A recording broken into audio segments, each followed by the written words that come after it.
You don't yet know him as Severus Snape, but thousands of you soon will. That's his part in the new Harry Potter movie that's set to break all box office records. Of course, you might already know him for his parts in Sense and Sensibility, Truly, Madly, Deeply, Die Hard, Dogma, and many other roles that have made him one of Britain's best-known actors. So with all that behind him, how far does he share in the Harry Potter hype?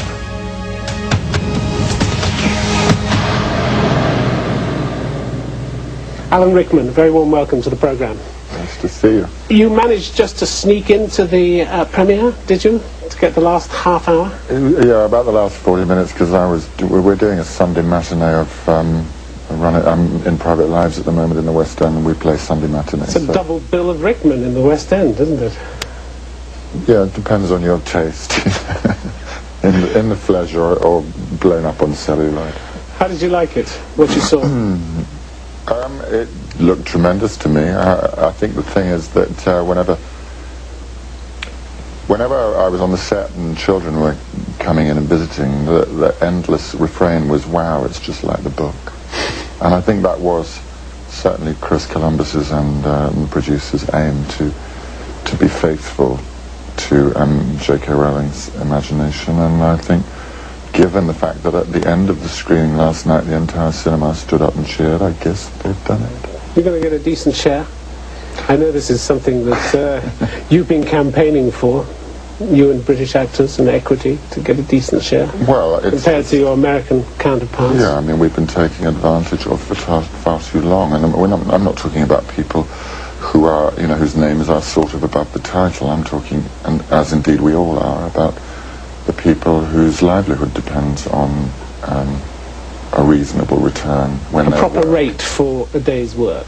Well, their work Hollywood is shown for the next 15, 20 or 30 years, and perhaps when their working life is sort of over to any large extent, it would be good for them to know that when a film is shown, their work receives some recompense. Are you receiving adequate recompense this time around? I think you better ask my agent. But it's clearly something that's rankled, because you've said in the past something has to be done about this. This is an absolute disgrace. I mean, you clearly feel strongly about it. Well, it is a disgrace. You and other actors. I think it's a disgrace that English actors get taken advantage of. It's very different here. Paid a flat rate. This is the problem, isn't it? But then you don't have to agree to it, do you? Well, you don't have any option. You don't do the job.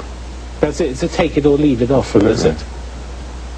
And the That's why the union is now fighting for it, to make it part of union equity agreements. You used to rail against having to go to Hollywood to make big movies. Do you still do that? You said it's awful that we all have to toddle off to Hollywood. You still wish these kinds of movies could be made by we all say lots of British stupid things, and you wish you could. Which we religiously dig into and bring up again years later. Rub them out, but there they are. They're hoist by your own petard all the time, and I now have some experience of a town that I'm actually very fond of, and it's filled with very close friends. LA. Yeah. I mean, if I go there, I have a kind of rule, which is don't read the trades and trade magazines, and don't go to any premieres and parties and all of that. So I work there, and I live there, and I see my friends and travel. There is an LA without premieres and parties. You have the life there that you want to have, and that to me is you're renting a house in the hills and seeing friends and reading books and going to the movies. A place where British actors do extraordinarily well. I mean, it was a huge vote of confidence in this film, the Harry Potter film. It was an entire British cast, wasn't it? Well, it was a measure of J.K. Rowling's power, because it wasn't going to be that way. She insisted on it. Mm-hmm. How hard a fight was that? I think if it's in her contract, she just dug her heels in. She's got a wonderful sense of when to say no. What does it say? What does it say about the point you've reached in your career? Harry Potter? Yes. Did it stretch you?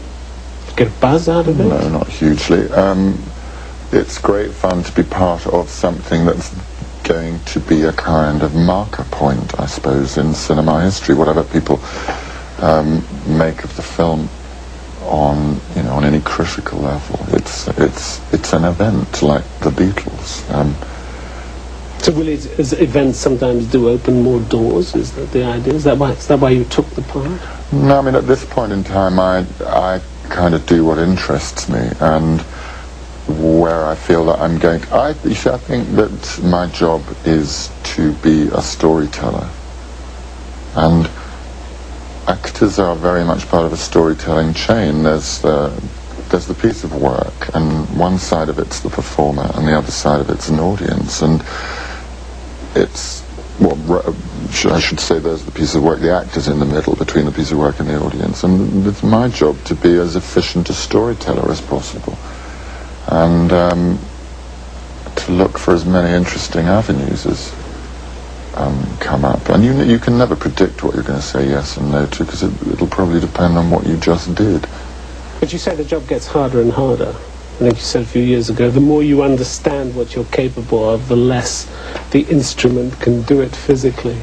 It's true, because Really? the more you kind of understand what, the imagination has a whole load of ideas, and the equipment seems to be less and less capable of matching the imagination. Why? You're a young man. I mean, you're painting yourself as having waning, failing powers, almost. No, I think you're just more and more aware of the disparity between. But you're not the two. living up to what the part is asking. Maybe your of you? imagination grows, or something. In rehearsals for Private Lives, and Lindsay Duncan and I would both say to the director, you have to realise that we're right up against the edge of our ability here. In what way?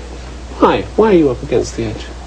Well, I think we only discovered it through rehearsals, that we discovered our love of the play in rehearsals, and that came out of a deep respect for the skill of its construction.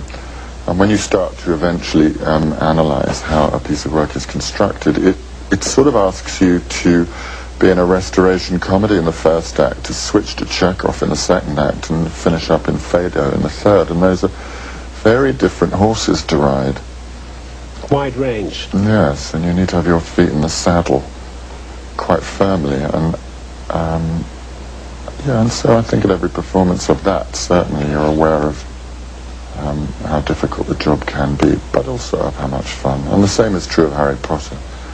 And you have to use your instrument very differently. On film you're perhaps spending most of the time waiting to work, and so you've got to keep that energy release in check, and but not let it go to sleep.